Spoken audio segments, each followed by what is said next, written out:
used to carry a suitcase with him, wear a fancy-looking hat. 87-year-old Jose Padilla of Roland Heights is recalling a brush with infamy he had as a boy. I used to see Robert Oppenheimer. That Robert Oppenheimer, and mastermind of the atomic bomb. Padilla grew up in San Antonio, New Mexico, some 13 miles from where the bomb was first tested in 1945. Jose recalls seeing the dapper physicist frequently near the Al Bar, a local gathering spot still operating today. He had an office right behind the Elbow Bar. That office, now a shack Jose has visited frequently in recent years to try to make sense of a series of events in the summer of '45, starting with the A-bomb detonation at New Mexico's Trinity site near the White Sands Missile Range. I was drinking my chocolate milk in the kitchen when like a lightning showed up. The glow of a mushroom cloud could be spotted up to 150 miles away. He knocked me to the ground. A month later, Jose and a playmate were riding on his father's ranch and heard another boom. I told my friend, it must be another test from the bomb. And he says, no, it's not a bomb. Look at the smoke coming out of the ground. It appeared to be coming from an avocado-shaped aircraft. This is an artist's rendering.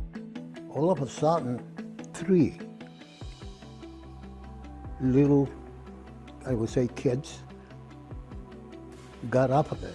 They were kind of sashaying and running around in circles. He says they resembled extraterrestrials he's since seen in the movies.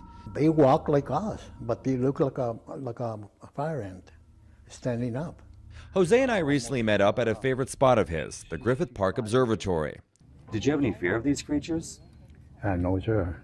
They had crashed at my father's ranch, and they needed help. Over the following 10 days, Jose says the military cleaned up the wreckage, while he and his friend watched from a nearby ridge. I still hear them pretty good. His buddy, Remy Baca, became a Marine, moved to Washington State, and worked in politics. Jose moved to Roland Heights and quietly raised a family. We had lost each other. The men were interviewed by investigative reporter and UFO researcher Paula Harris in 2012. Harris was investigating a claim by the son of World War II Army pilot William Brophy.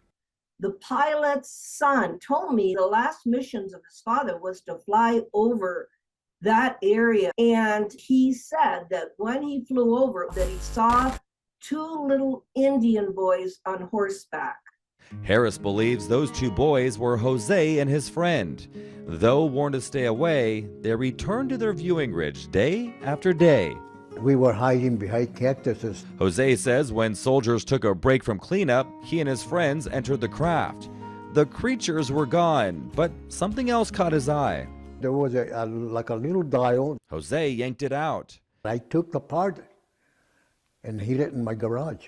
Chemical testing in 2015 by Frontier Analysis, based out of Ohio, revealed that the artifact was composed of aluminum mixed with silicon and copper. Now, that's a common metal mix found in engine parts. But the report went on to say that even though the isotopic ratios are terrestrial, an extraterrestrial source for the metals is not ruled out. No one knows what it is.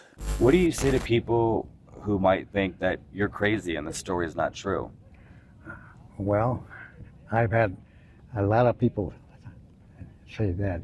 It's actually very common to be called crazy. Jeffrey Kripal is a professor of religion at Houston's Rice University and founder of the campus's Archives of the Impossible. Kripal calls Jose an experiencer. An experiencer is someone to whom something remarkable or extraordinary has happened. It's usually used in a UFO context. Stories like Jose's are far from isolated. There are tens of thousands of these stories. And they go back to biblical times. Ezekiel chapter 1 and the strange animals and the wheels within wheels. And as someone who studies religion, I'm extremely interested. There is a phenomenon. It's very real. It's very powerful. And there seems to be a pattern. Jose's encounter happened 1 month after an atomic blast. There is a very strong connection. While Kripal is moved by stories like Jose's, he acknowledges the lack of physical evidence. Not only was testing on Jose's artifact inconclusive, there are no photos of actual encounters. That doesn't mean they didn't happen. It just means they're not a proper object of scientific inquiry. Paula Harris disagrees. Her book, Trinity, details what she calls compelling evidence, including the exact location. It was a circular spot where nothing would grow. Her co-investigator on the book is Dr. Jacques Vallée. He's a French astronomer who became famous after Steven Spielberg based a character on him in Close Encounters of the Third Kind. In the movies and in the stories of experiences, Professor Kripal says there's often a connection to nuclear weapons or environmental collapse. His theory about these encounters: I think we are the aliens. I think we're warning ourselves about these issues through this phenomenon. the most significant impact of Jose's story, a new start date for the federally funded UFO research.